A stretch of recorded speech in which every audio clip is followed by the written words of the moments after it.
तो आज हम एक ऐसी कहानी पर बात कर रहे हैं जो इंदौर से शुरू होती है, शादी के मंडप से, और पहुंच जाती है मेघालय की गहरी खाई तक। हाँ, ये मामला है राजा रघुवंशी का।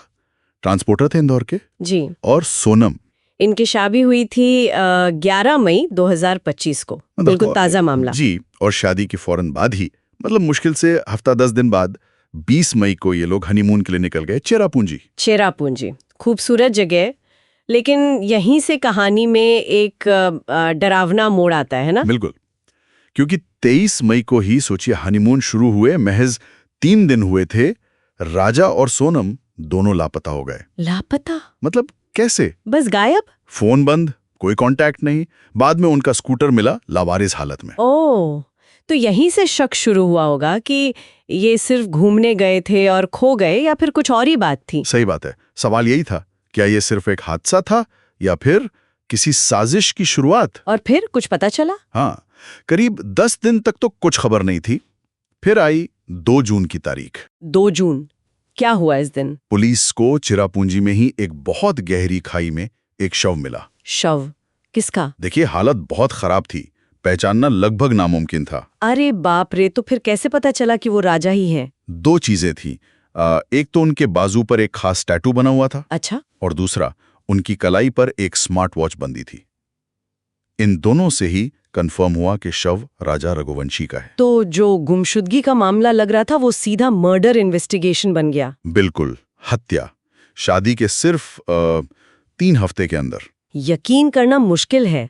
आखिर जांच में ऐसा क्या निकला, मतलब पहला सुराग क्या मिला पुलिस को? पुलिस ने जब जांच शुरू की तो सबसे पहले सोनम के अतीत को खंगाला। सोनम का अतीत? हाँ, पता चला कि शादी से पहले सोनम का राज कुशवाहा नाम के एक लड़के से प्रेम संबंध था। ओह, ये तो मामले को बिल्कुल अलग एंगल दे देता है। जी, यहीं से शक गहराया कि क्या ये रिश्ता शादी के बाद भी चल रहा था। और इस शक को पक्का करने के लिए कॉल रिकॉर्ड्स। बिल्कुल सही। कॉल रिकॉर्ड्स चेक किए गए और जो सामने आया वो चौंकाने वाला था। क्या मिला रिकॉर्ड्स में? शादी के बाद से लेकर लापता होने तक के दिनों में सोनम ने अपने पति राजा को एक बार भी फोन नहीं किया था। 0 कॉल्स। एक भी नहीं? अजीब है।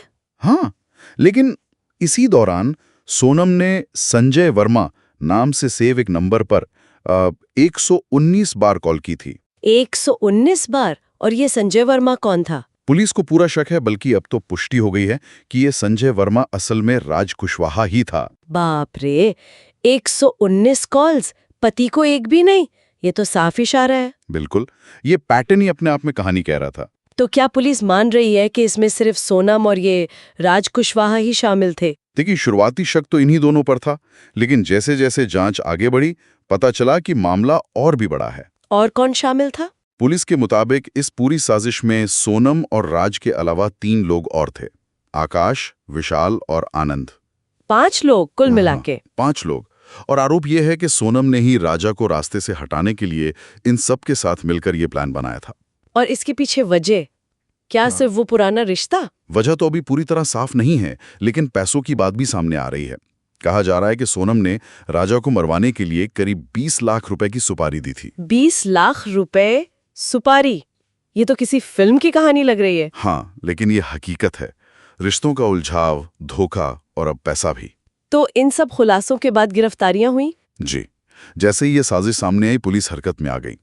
सोनम ने तो गाजियाबाद जाकर सरेंडर कर दिया। अच्छा, खुद ही? हाँ, और बाकी चारों यानी राज कुशवाहा, आकाश, विशाल और आनंद, उन्हें भी पुलिस ने गिरफ्तार कर लिया है। तो अब ये 5 पुलिस हिरासत में हैं। हाँ, फिलहाल 5 आरोपी पुलिस रिमांड पे हैं।